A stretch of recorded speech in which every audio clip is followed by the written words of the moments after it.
Hoje o nosso bate-papo é com o meu amigo e grande profissional Guilherme Castilho, administrador, gestor comercial, excelente negociador e estratégico, formado em administração e com uma carreira gigante no agronegócio. Confira no AlphaCast.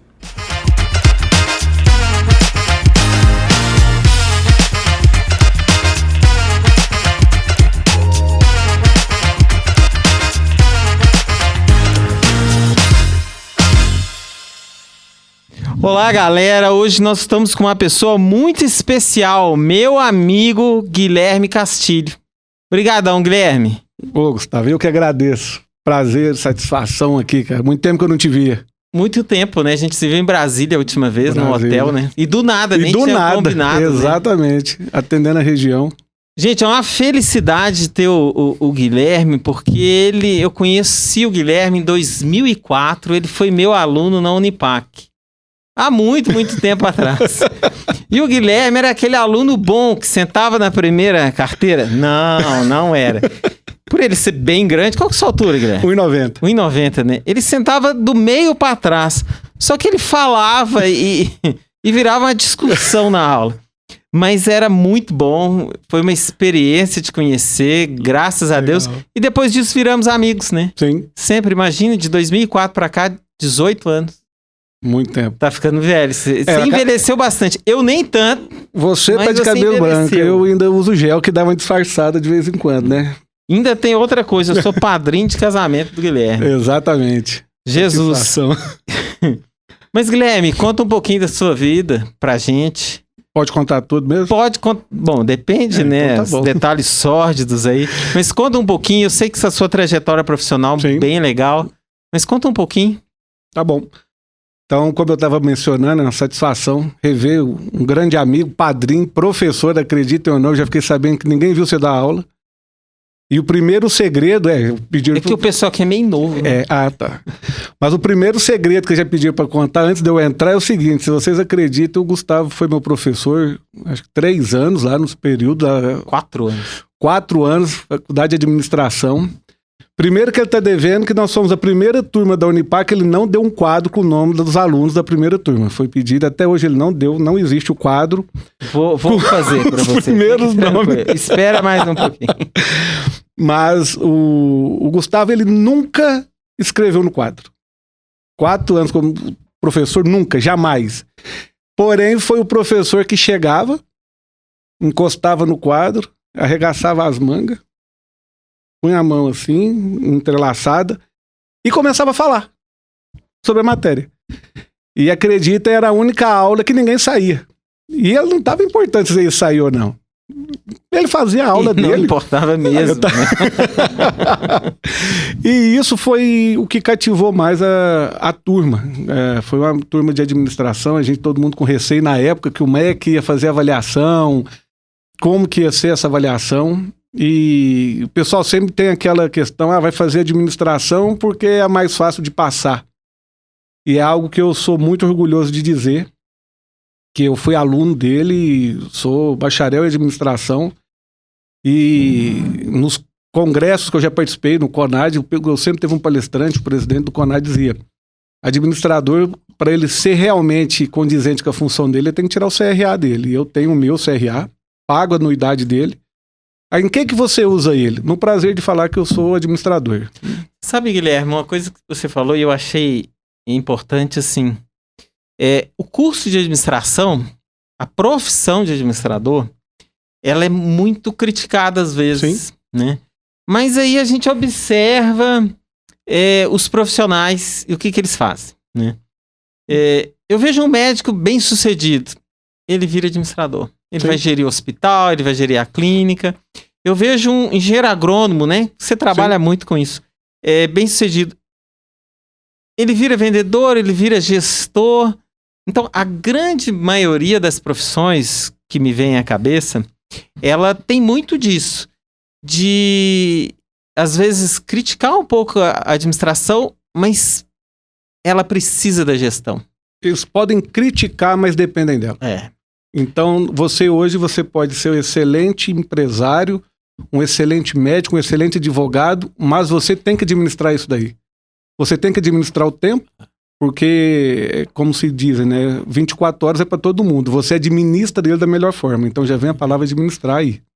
A gestão, né? Você percebe a evolução da gestão? Muito. A gestão em si, no todo, além dos recursos que hoje é favorável para a gente gerir, que antigamente a gente geria na caderneta, aí lançou a agenda. Eu não sou dessa época, não, mas é, né? Aí começava nas cadernetas, depois começaram as agendas eletrônicas, aí depois vieram os BlackBerry da vida, vieram os celulares, aí veio os Outlook com agenda, veio os Zap, os smartphones, e hoje, infelizmente, todos nós somos dependentes desses aparelhos. Antes você sabia o telefone do seu parentesco todo de cor. Hoje você não sabe. Cara, eu não sei o telefone da minha esposa. Eu também não sei. Eu não sei. E toda vez o pessoal fala assim... Isso, né? Eu nunca fiz corte, mas talvez eu faça corte agora. Não sei o telefone da minha esposa. Mas é exatamente porque a praticidade que a gente tem hoje, ela, ao mesmo tempo, ela deixa o cérebro um pouco, assim, mal acostumado. Eu vou ter que pensar para buscar informação ou eu, em 2 segundos, se eu tecla número 1 do celular, o telefone vai estar da minha esposa. Então, assim, em paralelo a isso, a gestão é do tempo. Eu não posso ficar hoje perdendo tempo em lembrar, enquanto eu tô lembrando, você tá numa fila, tem as pessoas atrás de você que começa. Vai demorar? Até onde você vai? Mais alguma informação? Então hoje a coisa é muito rápida. Então quando eu pego e falo um pouco, voltando para a minha carreira, e você participou muito bem dela, eu trabalhei 3 anos, que eu falo que o primeiro trabalho para mim foi o marcante para essa questão comercial que eu gosto muito. Sim. Que foi o 0800 no Grupo Martins. Você trabalhou no Martins? Trabalhei no Martins no 0800. Então, eu estava até conversando com o nosso amigo Kelvin, que é o Kelvin. O Kelvin, aqui só tem gente que trabalha. O Kelvin, a última vez que ele esteve aqui, o nosso entrevistado falou assim, Kelvin, você não faz nada, você só tá sentado aí. E ele ficou com vergonha, mas na realidade não é que ele não faz nada, cara. Ele só tá no momento de descanso, né, Kelvin? Tá tranquilo aí. Tem a Isaura que finge que tá trabalhando, e a Tainara tá ali, né? Tá lá. Tá quase debaixo da mesa aqui. Mas é uma galera que faz um trabalho bacana, sabe? E hoje, o AlphaCast se desenvolve por causa desse pessoal. E o Daniel trabalha. Pelo menos nesses minutos que estão aqui, que a gente tá aqui, o Daniel trabalha. Vocês viram uma coisa... Qual o time que você torce? Eu sou Atlético Mineiro, eu sou Galo. Sou Galo. O Daniel vai lembrar disso. Vocês repararam algo que, assim, com o tempo a gente vai pegando a questão visual. A mão que eu falei... O gesto que ele faz é a aula que ele fazia pra nós. É exatamente. Isso aqui eu fiz? Fez. Nossa, eu tenho um problema que eu faço desde aquela época. Eu coço o nariz. Isso eu faço. Mas isso aqui eu nunca tinha percebido, não. Eu contei pra ela isso aí. Então, assim, isso é algo... também não, né? Não, do nariz não. É aquele Nós somos do Clube Atlético Mineiro. Fiquei seu fã. Jogamos com muita Nem todo mundo aqui é seu fã mais, viu, Daniel? Mas, então a gente sempre eu gosto de mencionar essa questão dessa trajetória, porque como da época da faculdade, fazendo um elo com o 0800, com a administração e com a faculdade. A faculdade, eu estava conversando, ela são 2 segmentos que você tem que entender. A pessoa tem que ver que a faculdade sozinho não faz o aluno e o aluno sozinho não faz a faculdade. Então, muitas das vezes, você pode estar na melhor instituição e não ser um profissional bem-sucedido. Ou você pode ser um excelente profissional porque você se dedicou numa instituição que te deu os recursos cabíveis. Cara, eu acho que... O que eu observo, Guilherme, sei lá quantas pessoas eu já dei aula na vida. Eu fiz essa conta uma vez. Mas eu vejo que ter uma instituição boa é muito bom. Sim. Mas o que faz grande diferença é a atitude. Exatamente. Seu esforço, Eu lembro quando você saiu da McNelson. Você viu? Aí eu tava contando. E tem uma coisa que é assim, ó... Você dá o próximo passo. Sim. Porque o próximo passo, às vezes, é um abismo, né? Mas você vai ter que pular aquele abismo. Então, eu acho que essa atitude de fé, de crença em si mesmo, crença em Deus, aí vai de cada um, é o que faz a diferença. Então, você estudar numa universidade boa, legal, curso bom, mas sem atitude, Você não vai crescer. não vai, cara, não vai. A evolução, ela depende da pessoa. E a pessoa, ela tem que estar apta a pagar pelo preço disso daí também. E eu digo pagar pelo preço foi algo que eu escolhi. Eu fiquei no trecho por 22 anos. Então, eu morei em Uberlândia. Uberlândia, eu fui para Contagem. Sou natural de Itumbiara. De Contagem, eu fui para Belo Horizonte. De Belo Horizonte, eu fui para Goiânia. De Goiânia para Campo Grande. Eu De lembro Campo de Grande, tudo isso. Goiânia. Então, você imagina o trecho. Então, foram 7 cidades. Foram, na oportunidade, conheci 7 países. Mas tudo assim. Mas você quis isso para você, você pagou por isso, paguei. Porque, exemplo, minha esposa nunca tinha saído de Itumbiara. A cidade mais longe era Goiatuba, que tem, sei lá, 20 mil habitantes, fica 60 quilômetros. Uhum. Nós casamos no sábado. Na segunda, o caminhão levou a gente para Belo Horizonte, para Contagem. Então era tudo muito novo. Mas era assim, a nossa conversa foi, vamos pagar por isso? E eu gosto de dizer sempre o seguinte, Gustavo, para todo time que quando a gente conversa, bate-papos, palestra, o que for, se você um dia for levantar para trabalhar, não vai. Não vai. Trabalhar dá muito trabalho. Levante para fazer o que você goste. Aí sim você dá valor naquilo que você faz. Então eu sempre, todo dia, eu estou nessa função há 22 anos mexendo com agronegócio, mexendo com suporte ao cliente, suporte na área comercial, escutamos elogios, escutamos questionamentos, escutamos dúvida, mas todo dia eu levanto, que no dia que eu tiver que levantar e falar, pô, vou ter que trabalhar, eu não vou. Não vai, né? Guilherme, o podcast, ele é muito ligado assim, a gente inspirar as pessoas a terem bons resultados, a dar o próximo passo, né? A gente traz pessoas que a gente considera que são bem-sucedidas, que tem uma história bacana, né? E o que você sugere? Qual que é a sua sugestão para quem é aluno hoje, tá ali, mas quer ser bem-sucedido, mas tá num emprego ruim às vezes, tá chato, tá custando pagar as contas, esse tipo de coisa. O que você acha que faz a diferença? O que você aconselharia? Primeiro é fazer o que gosta. Que nem sempre você pode ganhar muito dinheiro numa determinada profissão e não ser contente com essa profissão. Verdade. Você não vai nem saber para onde está indo o seu dinheiro. Diferente de você fazer algo que goste, que você está feliz, pode ter uma remuneração até menor, né? Mas é engraçado. Essa remuneração menor, ela rende mais. Então, você sabe que eu acredito nisso? Acho que eu nunca falei sobre isso. Mas eu acredito, acho que é aquele dinheiro abençoado que o as dinheiro pessoas abençoado. falavam, né? É o dinheiro abençoado e você chega no final do mês e o pessoal pode falar, Guilherme, mas tem muita conta. A pessoa também ela tem que ter ciência do que ela vai gastar. Aonde que está indo. Porque também, e existe muito, e eu tô passando por certos momentos assim com pessoas que quer sair do banco de faculdade e já quer virar o gerente. E aí nós estamos trabalhando da seguinte forma, se prepare primeiro, e eu vejo que para quem está saindo agora de um banco de faculdade, a caminhada ela está começando. Eu já dei o primeiro passo, eu formei. Falei, não, você não deu o primeiro passo. Quer ser CEO agora. Quer ser CEO, que agora as estruturas organizacionais fazem C-levels e aí o cara foi bom na aula de contabilidade, ele quer ser o CFO da companhia. O cara, eu sou bom comercial.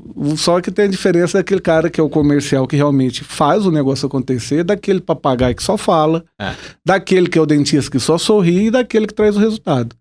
E aí esse cara, ele quer ser o quê? O diretor de vendas. Eu converso muito. Ok, mas quantas vendas você já converteu? Como que eu vou fazer a estratégia do negócio? Não, eu vou gastar 100 mil no ano.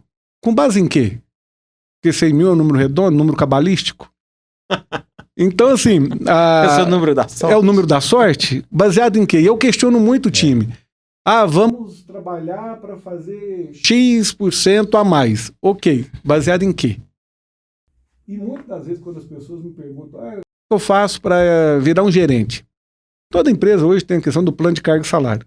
Que isso aí é um arroz com feijão. Primeiro, outra coisa que é importante para quem está formando, leem. Tem que ler. Quantos e-mails a gente recebe que a pessoa ela lê as 2 linhas, não lê o final, e o final tá dizendo assim, me procure, vamos conversar sobre. A pessoa, você começa a falar no cabeçalho, não chamou atenção, ele parou de ler o e-mail. Ou muitas das vezes, algum comunicado, olha, nós vamos ter o podcast na terça-feira, ou na sexta-feira. Ok, obrigado. Aí embaixo tá assim, ó, por favor, se comparecer na unidade da Unialfa, às 15 horas. A pessoa, não, eu tenho um podcast lá na Unialfa. Sabe que isso aconteceu comigo esses dias. Eu marquei uma reunião presencial. E a pessoa achou que era online, só porque toda reunião marcada gera um link, né? Sim. E essa questão de ler é comum. Ninguém lê. Um dos pontos hoje, quando eu converso com as Por pessoas... isso que eu não gosto de passar muito e-mail. O e-mail é pouco, é só uma documentação. Eu trabalhei com um CEO que ele falava, resuma um e-mail em 3 linhas. Resuma um e-mail, passou disso, liga pra pessoa. Que existe aquela síndrome do Bart Simpson, né? O ar-condicionado, a gente vai ter sauna aqui, só uma essência. De eucalipto aqui. Eucalipto.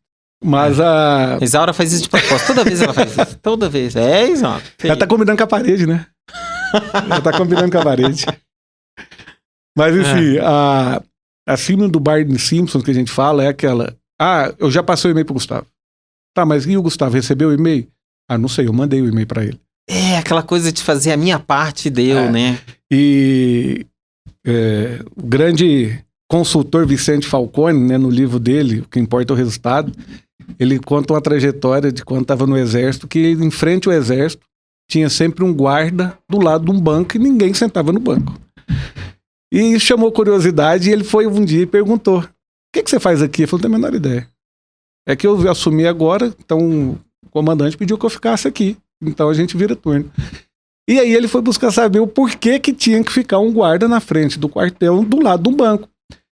Um general que gostava de frequentar a praça mandou pintar o banco.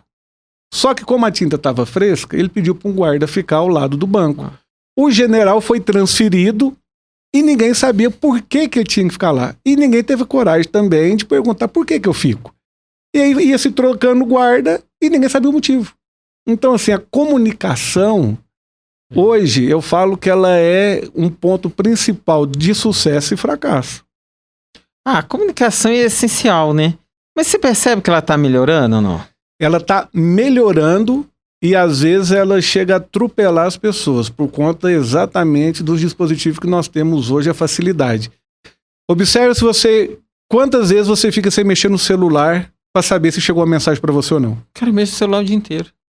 E quando não chega o celular pra você, você vai lá, coloca em modo avião, ativa de novo a antena e fala assim, alguma coisa tá errada.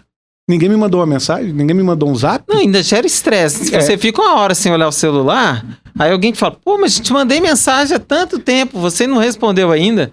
Não vivo ali também. Exato. E hoje o WhatsApp, Telegram, essas coisas todas viraram também negócios. Então hoje você fecha negócio, fecha contrato pelo WhatsApp. Só que é aquela questão... até foi num vídeo que eu assisti do Padre Fábio de Mello, que ele falava que ninguém assiste o show hoje mais. O show? Show. Por quê? O que a pessoa faz no show? Ela grava um show. Então ela perde... A minha esposa, quando a gente viaja, ela fala, nossa, que legal, vou tirar uma foto, nossa, filma aqui. Eu falo, não, aproveita a viagem. Eu sou desses, eu não tiro foto, não filmo. Quando a gente chega num lugar e fala assim, acabou o evento? Acabou. Então, ok, então agora vamos lá, vamos ver no lugar, você quer tirar uma foto, beleza. Mas assim, a essência, ela tá se perdendo nesse momento. Porque a comunicação, ela ficou muito rápida e todo mundo é tudo pra ontem. Se eu mando uma mensagem pra você agora, você não visualizou, eu te ligo e falo, eu já te mandei a mensagem, eu te ligo e falo, vê a mensagem. Por que se eu tô te ligando, eu já não te falo o que eu queria? Cara, isso eu acho terrível. Mas o que fazer? Às vezes a gente critica, né? O dia a dia na empresa é um dia a dia, às vezes, massacrante, assim, né? Mas o que fazer pra gente tornar mais produtivo e ao mesmo tempo mais leve? Isso é possível, será? Nós estamos trabalhando, e eu vejo que isso nos negócios, o que está se ajudando são conversar mais, deixar a departamentalização de lado. Quebrar paredes das empresas. Então, hoje, muita Isso é um coisa... movimento antigo, sabia? Assim, Só que demora muito tempo para dar certo, né? Aí ele vem. é o quebra de paradigma que se você não compra ele junto com seus pares para fazer isso acontecer, muitas das vezes eu posso estar tendo um problema na empresa com a sua área e eu não comunico para você. O que eu faço? Eu te mando um e-mail, espero você me responder. E aí você está tarefado com outras coisas, ao invés de eu levantar e ir lá e conversar com você. Por isso que eu gosto de empresa enxuta. Empresa que tem muito funcionário sobrando, ela começa a ficar um paquiderme, né? A maioria das empresas, quando elas começam a trabalhar a questão smart, né, questão inteligência e rapidez e velocidade, porém um smart controlado, a gente começa a ver um resultado melhor de alinhamento. Então, quando a gente começa a ver, como que está meu índice de engajamento? Quando se muda, principalmente gestão, o índice de engajamento vai descer. Ele vai cair. Porque é um cara novo, eu não conheço. Demora, né? Vai demorar. E aí cabe ao gestor quebrar essa barreira com a comunicação de falar, olha, nós estamos juntos, nós vamos conseguir, nós vamos trabalhar.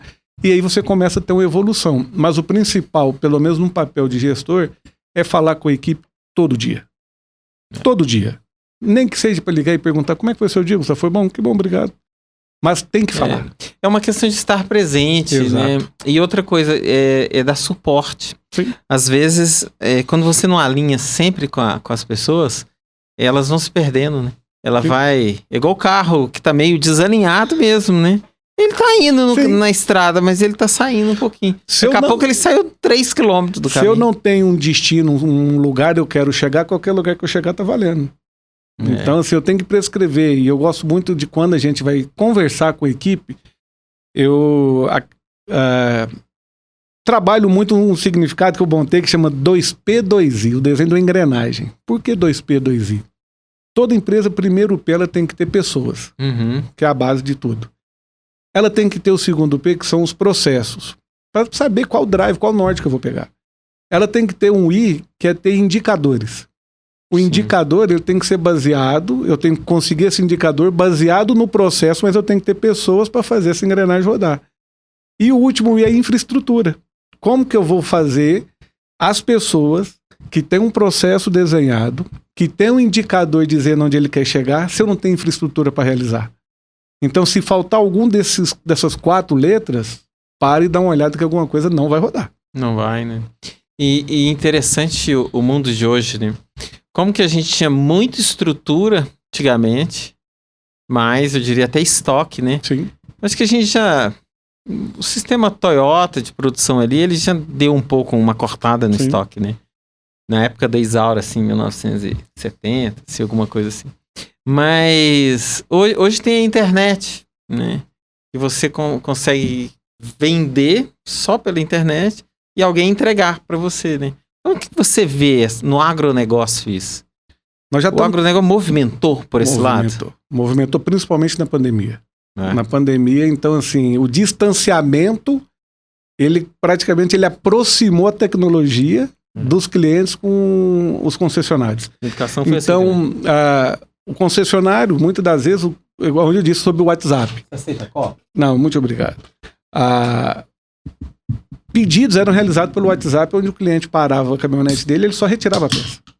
Então, ele não ia mais fazer negócio no concessionário. Máquina sendo comercializada pelo WhatsApp. Então, você pega máquinas aí de 2 milhões, 3 milhões sendo comercializado pelo WhatsApp. Por uma reunião onde explodiu-se aí os Teams da vida, né? O que foi a questão do Team também sobre a comunicação? Apareceu reunião que nunca existia, né? Você fazia 5, 6 reuniões em 1 hora. Eu vou aceitar qual? E antes não tinha esse tipo de reunião. E no agro, além da tecnologia das máquinas em si, que hoje são máquinas autônomas, que está deixando de ser apenas máquinas agrícolas, elas estão começando a se tornarem ferramentas de gestão. Hoje, aquele agricultor... Indicador, né? Tudo gera indicador. Tudo gera indicador e você tem na palma da mão. Isso me faz lembrar um detalhe que eu estava no trânsito assim, e eu queria te perguntar. A questão da influência da tecnologia no agro. Foi exponencial, né? totalmente exponencial e hoje não se fala mais nada a não ser tecnologia. Antes, no seu tempo, em 1800 e bolinhas aí, o cliente queria que a máquina... o cliente queria que a máquina colhesse, ponto. Hoje, a máquina colher já é o necessário, ele nem preocupa com isso. É o mínimo. Hoje ele quer saber, vai colher mesmo. Ele quer saber limpeza, produtividade, o peso que está tendo, aonde que ele vai armazenar, qual que é o controle, qual que é o consumo da máquina, e era o primeiro passo. Como que funciona hoje? O cliente quer isso tudo na palma da mão. Ele não precisa mais... Tem que estar no smartphone, né? E pela marca que a gente trabalha, nós temos um sistema de gerenciamento da marca, que é uma sala como essa aqui, com televisores. Pode falar a marca se quiser, fica tranquilo. Da John Deere, né? Que são televisores que você faz toda a gestão do seu negócio. Aqui eu posso gerir uma máquina no Mato Grosso. Eu posso saber em tempo real a localização dela. Eu posso conectar o monitor da máquina e ver on time o que está sendo feito, como que está o consumo. E eu posso avisar o dono da fazenda que pode estar em São Paulo, pode estar em Miami, pode estar onde for, ele pegar o celular dele e acompanhar isso daí. Então hoje eles compram o agronegócio, não só questão de comprar, detalhe. A diferença está na tecnologia do detalhe. E isso é só para o grande ou o pequeno produtor também tem acesso? E outra pergunta isso inviabiliza o pequeno ou não? Não, todos têm acesso à tecnologia. Todos têm acesso. E isso é um mercado que nós já começamos a enxergar que o pequeno agricultor é a pessoa que vai fazer a conta na ponta do lápis. Uma máquina hoje, ela vai trabalhar, se você pega sul de Minas, no cafeicultor, o pequeno cafeicultor, ela vai trabalhar 100 horas no ano. Enquanto você pega uma usina, a máquina, a colhedora, trabalha 3.000, 3.500 horas no ano. Nossa, que diferença. A colhedora com um trator. Ele tá olhando porque tá fazendo nada. Olhando o celular. Ele tá vendo se chegou mensagem, eu já falei, ficou um tempo sem olhar lá. Mas então, esse pequeno agricultor, se para uma máquina dele, parou 100% da frota. Então, os olhos do negócio, porque deixou-se de se trabalhar foco no cliente. O que esse cliente precisa? Eu vou lá e eu tô com foco no Gustavo, eu vou oferecer meu produto pro Gustavo.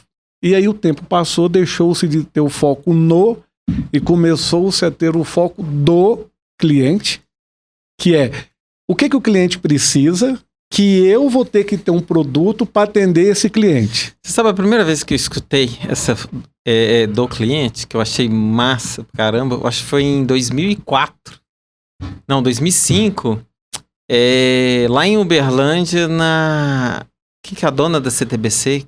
Que CTBC não existe, a pessoa do Grupo Algar?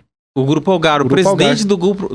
fui numa palestra e o presidente do Grupo Algar falou isso. Aí, ele... Acho que tinha um livro também, eu comprei esse livro, e no livro tinha definição de marketing que eu uso até hoje. Que marketing é uma filosofia de gestão com foco do cliente. E quem fala eu achei muito esse livro isso, fantástico. Falando de livros, é o livro Cartas de Bezos, da Amazon, que no livro dele ele menciona o foco no cliente, que muda para o foco do cliente, que também já não tem mais, e agora passou-se a ser a obsessão pelo cliente, aonde eu tenho que fazer a fusão. No cliente, qual que é o meu produto, para passar para o do cliente, o que ele precisa e meu produto tem que se adequar para ele, e mostrar que eu tenho obsessão por ele. Porque é o velho ditado. Se você não for visto, você não é reconhecido. E se não é reconhecido, você abre brecha para concorrência. Então, o cliente, independente do seu segmento, se mencionou educação, Unialfa. Já tem que ser de bate-pronto para ele. Ele não pode pensar. E aí, quando a gente fala de pensamento, eu gosto muito de trazer exemplos assim, de livros nas conversas, que tem um livro que chama Clientes para a Vida Toda, que o autor ele faz uma escala, que eu acho fantástico. São 3 pilares, uma escada. O piso é quando você começa a ser um expert de aluguel. Você recebe pela sua especialidade. Simples e frio assim. Quando você começa a trabalhar o cliente, ele já começa a te ver como um fornecedor. É o segundo degrau da escala. você começa a ser um fornecedor original para ele. Opa, se eu preciso de ensino, eu vou na Unielf. Ponto. E aí você trabalha para entrar na zona de conforto do cliente, é quando você passa a ser o consultor do cliente. Que hoje, o time de vendas não são chamados mais de vendedores. São 100 consultores estratégicos de negócio. Então, o intuito é todos nós temos que ser consultores do cliente. Aonde que ele começa a pedir a sua opinião. É isso que eu ia te falar. Aí ele começa a ter Quer confiança saber em você. se você importa ou não para o cliente, ou importa ou não para alguém, é se essa pessoa te pede opinião para alguma coisa. Exatamente. Né? E se você, mesmo com um preço um pouco maior do que a concorrência, se ele te esperar ou se ele comprar de você, se você chega é o consultor. nesse nível, É. o preço já não é o definidor. Não. Não é. Preço hoje pode ser um balizador de diferencial para aquele que procura preço.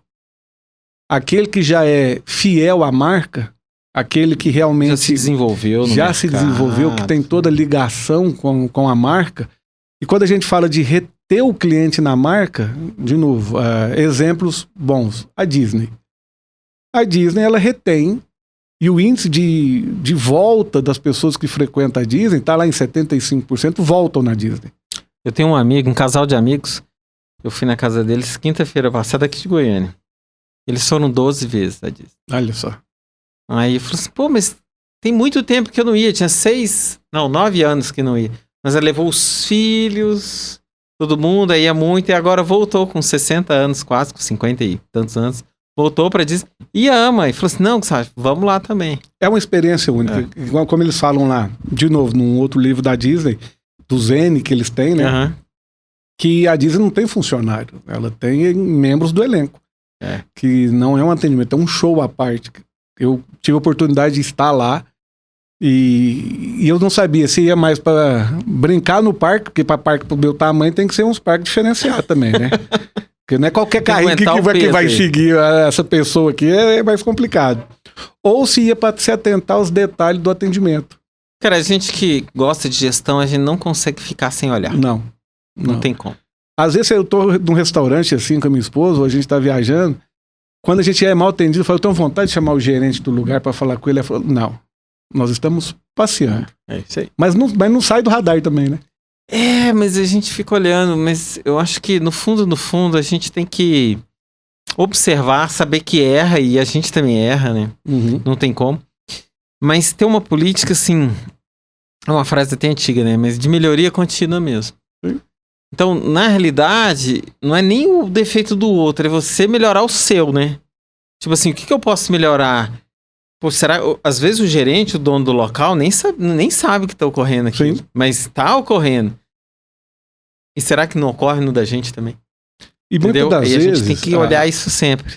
As pessoas, o treinamento ele é essencial para tudo. Só que as pessoas elas têm que entender também e ressignificar algumas coisas. Então, se num sábado você foi chamado para fazer um treinamento ou para assistir uma palestra, ouvir um podcast, seja o que for, sempre vai ter um sabotador que vai estar do seu lado, que vai estar assim, no sábado, cara, pô, você trabalhou a semana toda, vai descansar, durante a semana você pega com alguém que foi. E aí você tem que ressignificar isso e ser o protagonista do seu negócio. De falar, pô, eu tô com uma oportunidade aqui que eu posso estar frequentando. E engraçado, né? Eu quando vou em treinamento no sábado, eu já acho que é um dia bom de ter um treinamento, que não vai me atrapalhar. Olha que loucura. E eu acho também que treinamento no sábado tem uma questão que eu acho legal. Que ninguém te atrapalha. Sim. Porque dia de semana todo mundo vai te ligar, alguma coisa assim. E outra que você tá descansado. Né? Você dormiu e começou um treinamento. Eu acho que quando o funcionário tem um treinamento, ele tem que olhar assim como uma oportunidade. Exatamente. Mesmo. E é uma oportunidade excelente. Você poder melhorar. Porque no fundo, Guilherme, é a nossa marca, né? Sim. Você trabalhou numa empresa, você trabalhou em outra, mas tá. E esse conhecimento continua com você. Você perde o seu sobrenome da carteira e ganha o sobrenome da empresa. Então, eu sempre falo pro meu time, pessoal, vocês são o reflexo da empresa. Então, e muitas das vezes tem que se atentar que até fora do ambiente do trabalho, você está representando aquela empresa, porque quem te conhece vai falar assim, o Kelvin Gente É o Kelvin, gente né? boa. Ele até guardou o celular, né? Guardou o celular. É que a Isaura tá tomando conta dele. Que representa a Unialfa que fez determinada ação. Da mesma forma que todo esse mundo de hoje, de câmeras que tem espalhada para todo lugar. Aqui tem várias. Algumas. Deixa eu olhar. Então, assim, você é o exemplo da sua empresa, você é o exemplo para a sua equipe. E eu sempre gosto de mencionar o seguinte: em quem você vai se espelhar daqui 1, 2 anos? Eu vou espelhar no meu pai, eu vou espelhar no fulano, eu vou espelhar no presidente. Por que ninguém fala assim? Não, eu vou espelhar em mim mesmo. Por que eu não posso querer me evoluir? É muito difícil hoje as pessoas se auto-reconhecerem. E às vezes a gente é criticado por isso. Mas isso é hábito. É né? hábito. É hábito. Então a pessoa pergunta assim: você é bom no que você faz? Eu falo, eu sou ótimo. Então às vezes sou assim, convencido pra caralho, né, cara? Não, mas tem gente... eu concordo, fica convencido. Mas, por exemplo, tem gente que fala, não, eu faço isso bem feito. Exato. Mas tem outro que já é arrogante, né? Aí tem gente que... Cara, ele chega sempre com o pé esquerdo, não tem jeito. Ele, na hora de falar. Mas eu vejo que conhecer a si mesmo, né? O autoconhecimento e prestar um serviço cada vez melhor, as pessoas que estão perto, elas vão reconhecendo. Vão. Quando eu comecei a dar aula pra você, não sei se você lembra disso. Eu sempre falei que você falava bem. O que eu te falei? Lembra disso? Você falou? Falei pra ele. Você falava. Então isso te destacava. Então não é só conhecimento. Quando a pessoa consegue verbalizar sem ser arrogante. Sim. A arrogância causa uma antipatia gigante. Eu conheci muitas pessoas muito boas que foram arrogantes. Aí o fracasso vem a galope ali, né? Mas quando você consegue verbalizar sem ser arrogante, aí eu acredito que a gente começa a ter um crescimento. E aprender com os isso. erros, né, Gustavo? Nós temos que aprender com os erros. E até brinquei com o Kelvin aqui, escutou, que é uma passagem que a gente sempre guarda os pontos da época de faculdade, que é motivo de riso. Até quando eu estava vindo para cá, minha esposa falou assim, pelo amor de Deus, não vai falar tudo, não. Eu falei, não sei. Vamos ver, vamos ver no decorrer. Pelo menos uma pessoa tem juízo. Tem, graças a Deus. Mas o Gustavo sempre ajudava a gente muito a questão assim, que como vocês viram, me conhecem da época da McNels, eu ligava, o morcego, eu vou chegar atrasado, cara. Não, eu tô viajando, ele não. Agora o triste me chamar de morcego, né? Ele tá errado e me chama de morcego. Olha que situação. E aí eu vou, você me ajuda aí que eu vou chegar atrasado, mas eu vou. Então ele tinha esse reconhecimento às vezes, que trabalhava durante o dia, estudava à noite, então pegava o ônibus para ir. E um certo dia eu cheguei na sala, estava falando sobre, era TGA, né? Sobre linha e staff. E aí eu cheguei na sala, e ele, como sempre, sacana demais. Você, o que você entende sobre linha e staff? E eu vindo do comercial, falei, eu não vou falar que eu não entendo, né? Aí eu comecei a falar, não, é que é um produto de uma linha de montagem que nós temos, assim, esse acessório do staff. E aí, na hora que eu acabei de falar, o Gustavo olhou pra mim e falou assim, cara, você enrola demais. Não tem nada a ver do que você tava falando e você quase me convenceu do que você tá falando errado. Eu falei, Gustavo, eu não podia deixar o cliente sem escutar a minha resposta, né? Ele falou, incrível, bicho. Assim, não tem nada a ver. O que você falou? E falou. Então, às vezes, as pessoas, numa brincadeira dessa, a gente leva assim, porra, se eu tenho uma oportunidade, eu vou buscar entender o que é, mas eu tenho que participar também. Ela tem que saber os limites, lógico, eu não vou falar uma besteira, uma asneira no mundo dos negócios sem entender. Mas aquilo, nos pequenos detalhes, você vai vendo as oportunidades. Então, assim, já começa a perder a vergonha de falar em público. Que eu escutando um podcast hoje, é o segundo maior medo da população é falar em público. Sim. Então, assim, e pra gente que já é do negócio, é do comércio, mas por que medo em falar em público? Eu tenho conhecido pessoas que não chegam na sala para cumprimentar. Se tiver 2 pessoas, que eles ficam com vergonha. Mas você sabe que isso é um ponto, é o medo de ser julgado. O medo de ser julgado. O medo de ser julgado. E outra coisa, é até uma certa arrogância, né? Porque por que você não pode ser criticado? Sim. Se todo mundo pode, olha, a gente brinquei com que trabalha pra caramba, tem que falar agora isso, né? Mas assim, é uma brincadeira. Mas se isso for algo que o faz sofrer, né? Aí já não é uma brincadeira mais, né? Aí Sim. já fica ruim. Mas tem pessoas que têm uma arrogância tão grande que elas, em hipótese nenhuma, poderiam ser questionadas. Sim. Aí eu não cumprimento, porque alguém pode falar assim, e se eu tomar uma resposta, né? Olha que coisa, isso atrasa a vida. Fantástico. Não vai numa entrevista de Fantástico. emprego, não entra na faculdade, não tira uma carteira de motorista Sim. porque tem medo. Nossa, mas ele vai me reprovar? Cara, isso atrasa a vida da gente. E eu vou te falar isso nas empresas, o que acontece. Quantas vezes perdemos a oportunidade de convidar um gestor, um diretor, para algum evento que você está fazendo com o pré-conceito que ele vai falar não para você. E eu sempre tive isso em toda a minha vida. Eu convido todo mundo da empresa. É o CEO, é o diretor. Porque o não eu já tenho. A Tainá saiu ou ela tá aí? Saiu. Porque ela vai pra debaixo na mesa. A Tainá é um grande exemplo disso, eu acho. Ela mete a cara. Mas tem que ser. Eu acho até engraçado isso, assim. Ó. Eu nem conhecia ela, virei amigo. Do nada, 2 minutos, assim. Então, isso eu acho que é muito relevante. Mas não quer dizer, não pode beirar a falta de educação Não. nem arrogância. Mas é aquela coragem de dar o primeiro passo e, às vezes, tomar um não também, né? Esse, Nessa hora. Às vezes toma um não, mas o que tem? Tem que dar o primeiro passo. essa lembrança aqui que eu trouxe pra você, o pessoal falou, pô, por que ninguém fez antes? Eu falei, não sei. Por que não fez? E agora, assim, quantas vezes foi oferecido também que poderia ser feito? Sim. Então a gente sempre tem que saber os dois lados da moeda. E eu, como você me conhece, eu não já tenho, então eu vou pedindo. Se negou, pelo menos eu Comercial na tentei. veia, né? Exatamente, eu falo pro time de vendas, o time de serviço, que é o time mais técnico, principalmente esse pessoal, eles resolvem problemas que você colocar, às vezes, engenheiros do lado, não resolvem com a velocidade que esse pessoal resolve. Só que eles vão lá, eles resolvem e vão embora. Então, o que falta muito hoje para as pessoas é vender o valor, não financeiro. É vender o seu valor. O que eu estou fazendo aqui que eu pude resolver o seu problema? O que a instituição pode fazer que vai melhorar a questão da educação? O que o Gustavo pode fazer? O que o Guilherme pode fazer para mudar o conceito de alguém? Mas tem um detalhe que, assim, ó. Eu falo assim, vou vender valor. Falar, verbalizar é fácil, Sim. né? Fácil. Mas entregar valor é difícil. Exatamente. E para entregar valor real, tem que ter uma relação de confiança.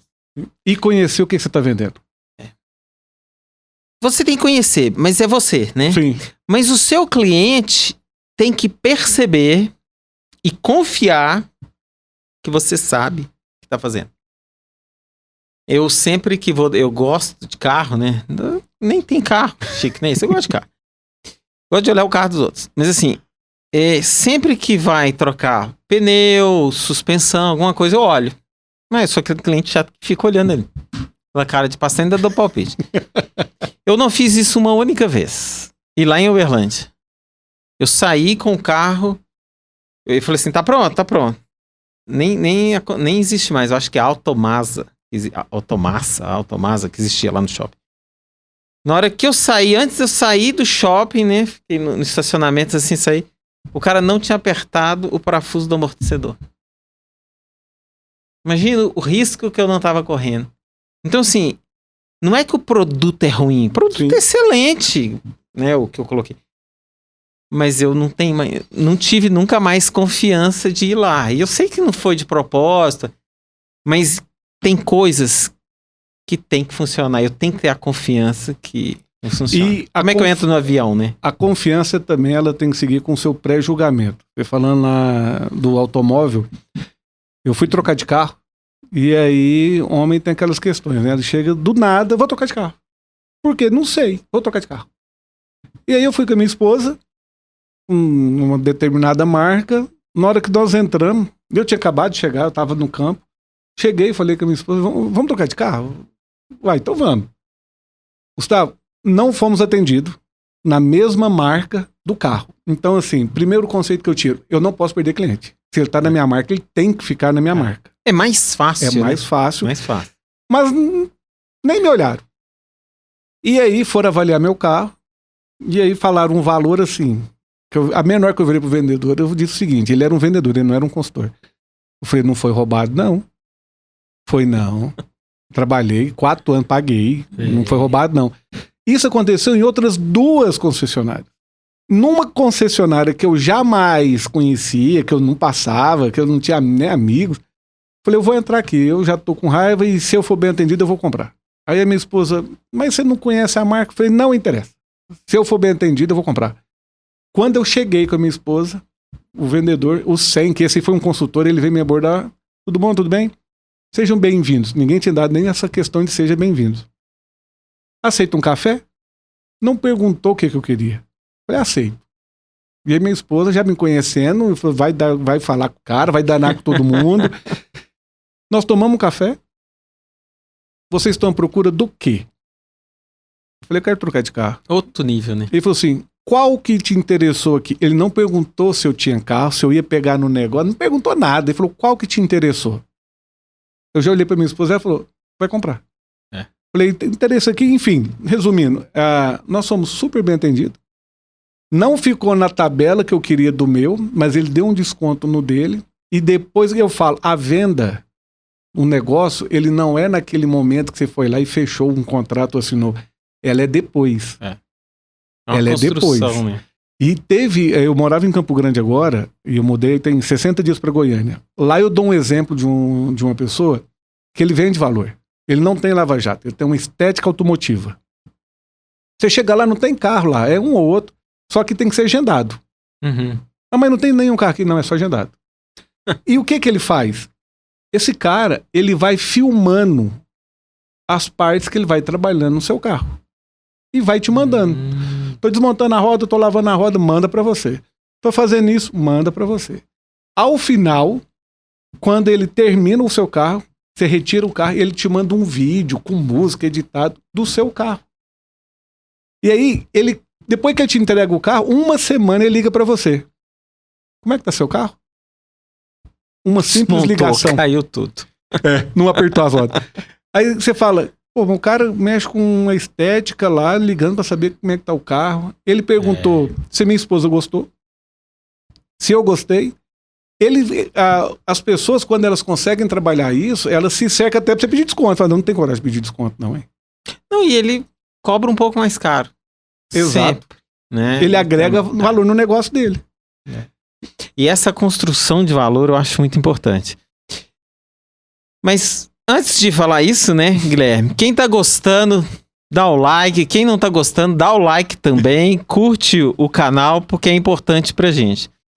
Eu vejo que a venda, Guilherme, é algo assim, movimento mundo, né? Tudo é venda, tudo é venda. Eu tô vendendo, você tá vendendo, um professor vende, um aluno vende, e depois a gente vira o contrário, eu posso ser seu aluno, você vai ser meu professor, e vai vender do mesmo jeito, e vai ser engraçado. Tem muito remorso guardado ainda que eu tenho que descontar. Tem muita mágoa. Tem muita ainda. mágoa no coração. Então eu vejo que essa construção é muito legal, mas às vezes ela se perde, né? Eu vejo que a gente está vivendo uma época de muita transição. Muitas empresas abrindo, muitas empresas vão quebrar. Acho que sempre foi assim, mas agora está maximizado. Essa é a minha leitura. E como construir relacionamento numa época de tanta tecnologia? Porque você foi comprar o carro, tá? Mas você comprou o carro fisicamente. Uhum. Foi lá, tomou café. Todos os carros que eu comprei na vida foram assim, entendeu? Mas como criar relacionamento via WhatsApp, via tecnologia? Como que fazer isso? Primeiro Porque ponto, mudou. Mudou e a impressão que pode ficar é se distanciou e ficou frio. Um relacionamento frio. Então primeira coisa, entenda o negócio do seu cliente. E agregue o seu negócio ao cliente. Muitas pessoas, quando são contratadas nas empresas, falam o seguinte, não, vamos pegar então o Gustavo Gastardelli e vamos colocar ele dentro da Unialfa. Não. Você tem que pegar a Unialfa e colocar ela dentro do Gustavo Gastardelli. Essa é o primeiro ponto. Então, muitas das vezes, os clientes estão sentindo falta, mesmo pelo WhatsApp, dessa proximidade, de mandar uma mensagem para ele, bom dia, algo que eu posso estar contribuindo, como criar referência. É aquilo que eu disse, ele tem que falar do produto dele e você tem que ser a primeira pessoa que ser lembrada. Ah, mas vai ser lembrado nos problemas. Não tem problema. Começa com a palavra problema, vamos colocar como uma oportunidade de melhoria no produto. Ou oportunidade de melhoria no seu negócio. Quantas vezes você passa sem ligar para o seu cliente? E o outro, em contrapartida, ele pode estar ligando 2 vezes por dia. Ah, mas eu tenho 1.000 clientes, eu vou ligar para 1.000 clientes. Se você pegar para ligar para 1.000 clientes no dia, você não vai conseguir. Mas começa a fazer isso daí exatamente. Dá pra planejar. Quando você planeja, e o cliente, quando ele receber sua primeira ligação, que não for para vender, que não for para oferecer, só para perguntar como que ele está, como que está a família, todo mundo volta lá e fala, tem que ter um CRM bem elaborado. Cara, o CRM, ele é fundamental. Te conto outra passagem. Uma empresa de filtros de purificador de água. Fui lá, comprei o purificador, comprei o filtro e beleza, vida que segue. 1 ano, eu recebo uma mensagem do WhatsApp. Bom dia, senhor Guilherme. Aqui é da empresa tal. No nosso cadastro consta que seu filtro já tem 1 ano, já está na hora de substituí-lo. Podemos agendar? Ele não perguntou se eu queria agendar.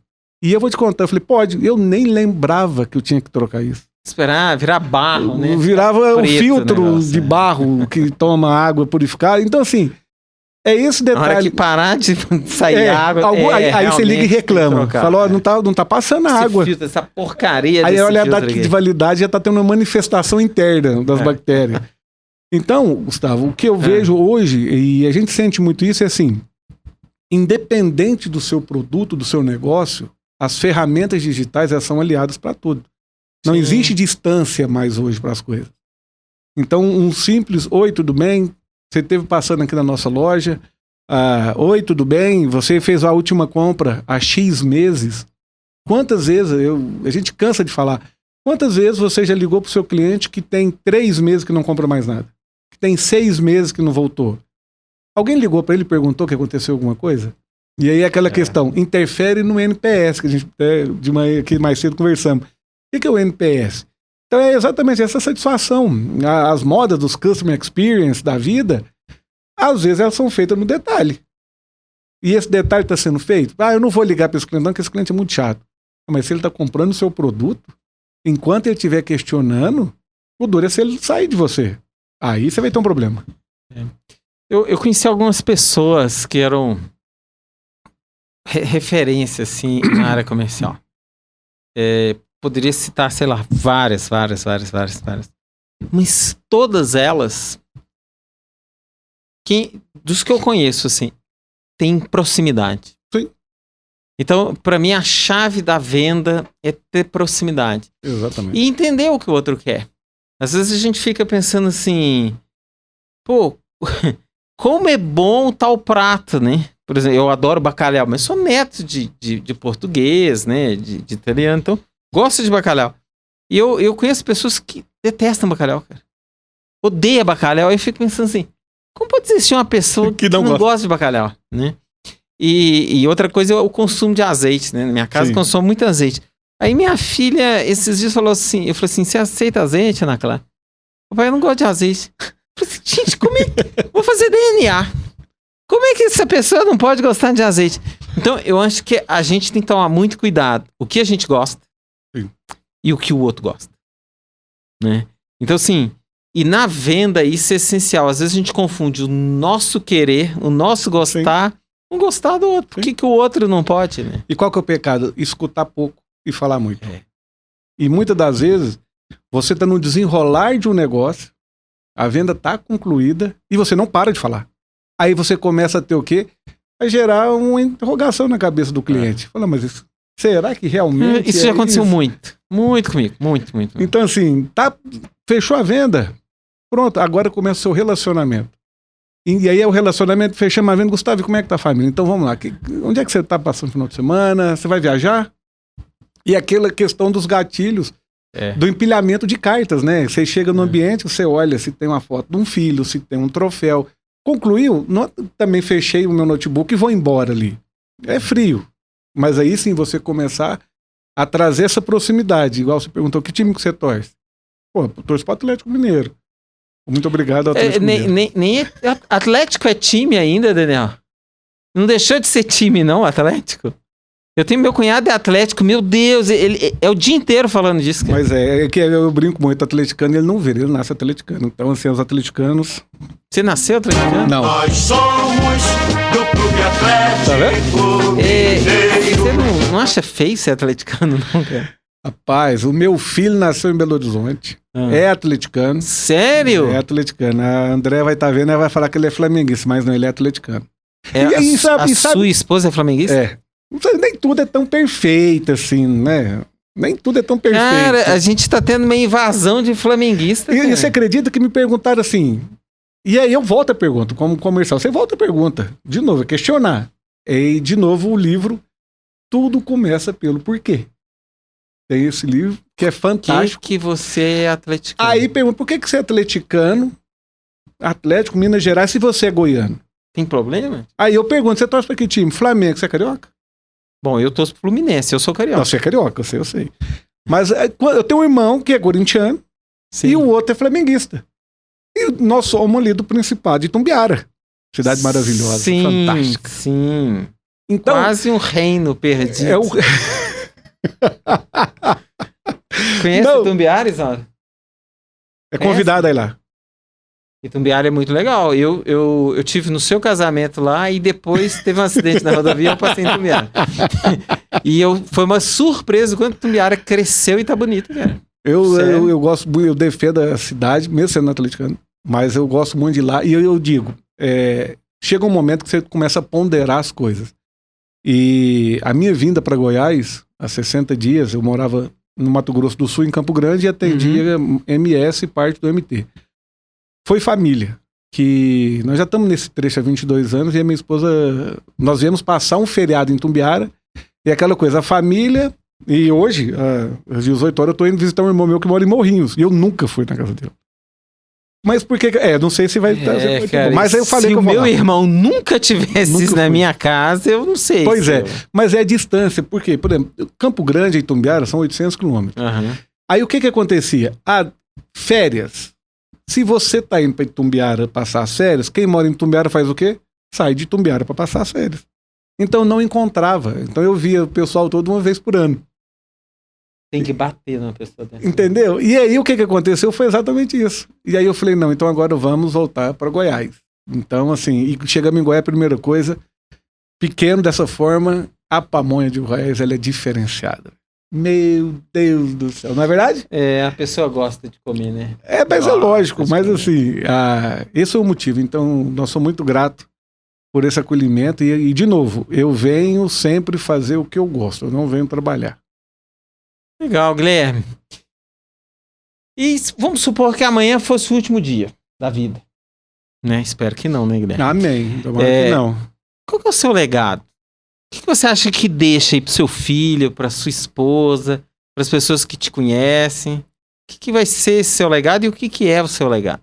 Gustavo, eu sempre trabalho e converso muito com a esposa o seguinte, quando a gente fala do legado, é a questão de ser um parceiro, de ser essa pessoa que a integridade acima de tudo.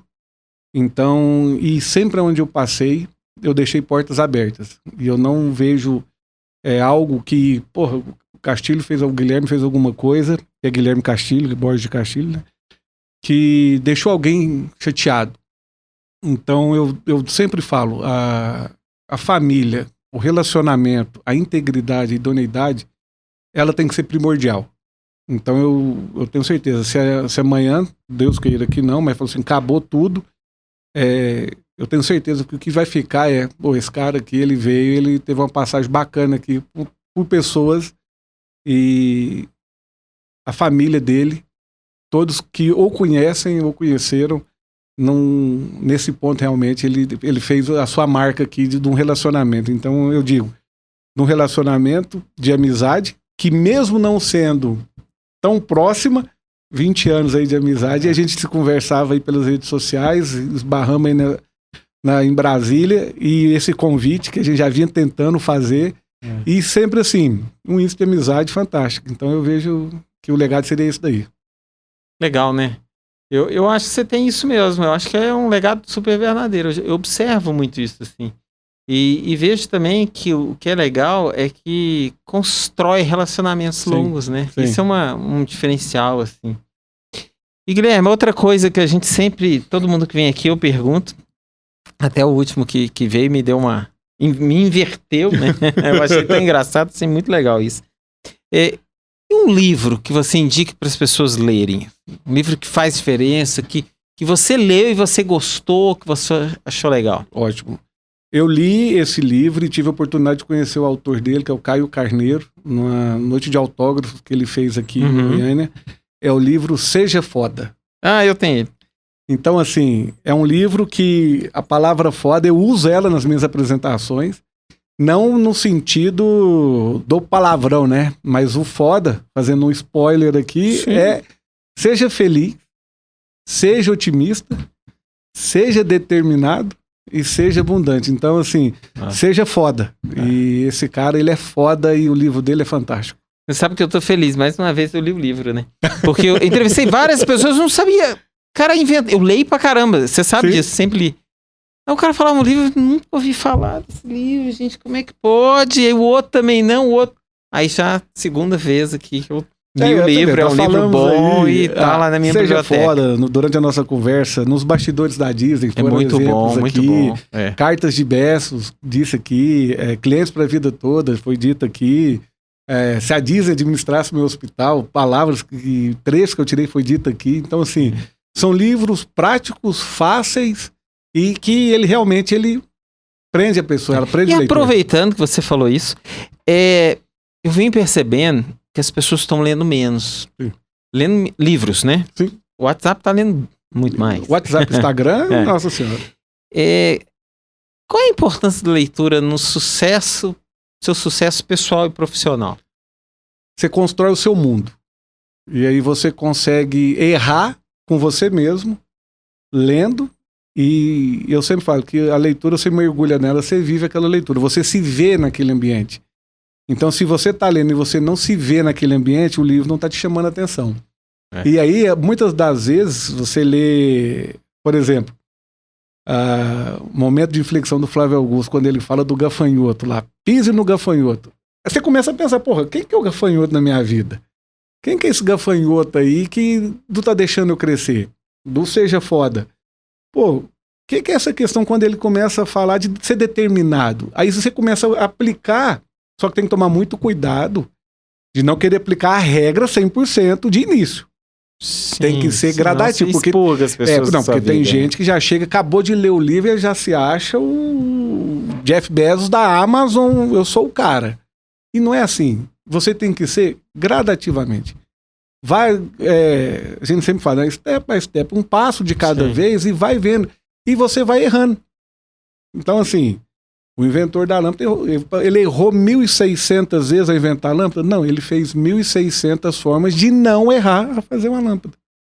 Então eu vejo assim, a leitura faça seu mundo, o mundo ideal com você e trabalhe ela no mundo real. Essa é a diferença. Eu reassisti esses dias um filme muito bacana, que é O Pequeno Príncipe, né? E pensando assim, eu fico refletindo. Cara, aquilo não é um desenho para criança, né? Não é.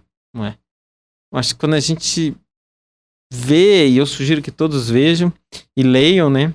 A gente repensa muita coisa. Isso é muito legal. Eu acho que a leitura faz a gente ser melhor.